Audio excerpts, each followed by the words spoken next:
Guilt is a strange thing. It doesn't always come out as words. It doesn't always look like a big dramatic confession. Very often, it simply leaks out through small actions. Actions that, at first, don't quite make sense. Her name was Sarah. We had been together 7 years. Nothing dramatic had ever happened between us, no huge fights, no long silences. Just normal life. Work. Bills. Weekend groceries. Until about 4 months ago, something quietly changed. At first it felt good. She started hugging me longer in the morning. Not just the usual quick squeeze real, full body hugs that lasted. She would kiss me slow before I left for work, even when she was still half asleep. Random "I love you" messages popped up on my phone in the middle of the day. Just 3 words. Nothing else. At first I smiled every time I saw them. I thought maybe she was feeling extra close to me lately. I liked it. Then came the gifts. A new navy blue shirt she said reminded her of my eyes. Wireless earbuds I had mentioned once left on my pillow with a little sticky note. One evening she came home with my favorite takeout coffee even though I never asked. Small things. Thoughtful things.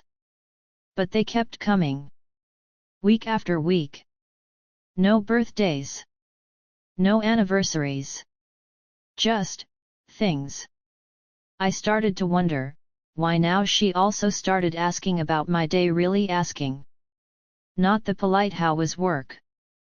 She wanted details. What did I eat for lunch? Did the meeting go okay? What time exactly did I leave the office? At first it felt nice, like she was truly interested again. But after a while it started to feel careful. Like she was filling the air with questions about me, so I wouldn't ask any about her. Then the defensiveness showed up. One evening I asked something simple: "Where were you? You said you'd be home by 7. Her whole body changed. Her voice went sharp.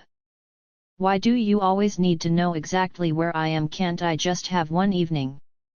She wasn't shouting, but the anger came fast. Too fast. Too big for the question. I backed off. I told myself I was being paranoid.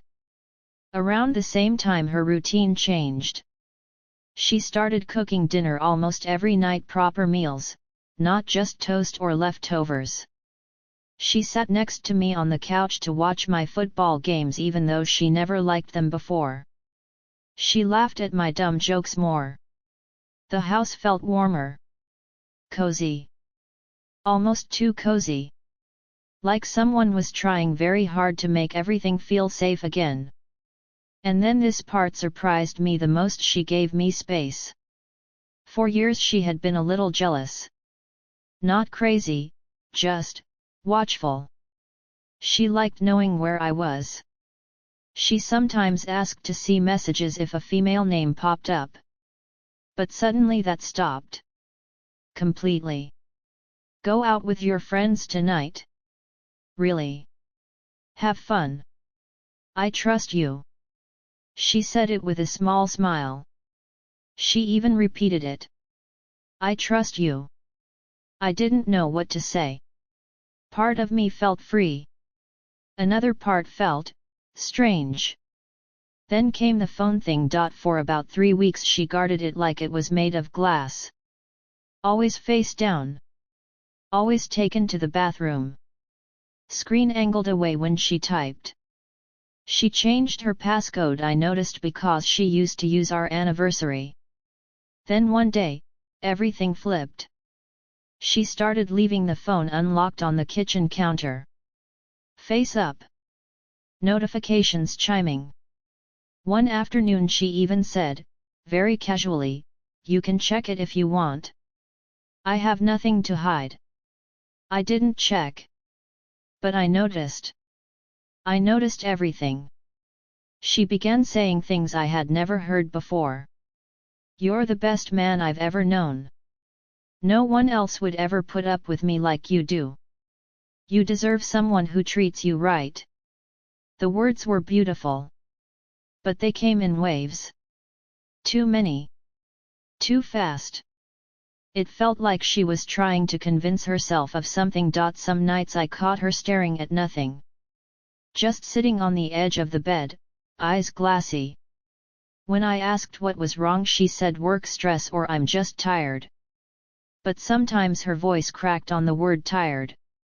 And she looked away too quickly. Then one evening she brought it up.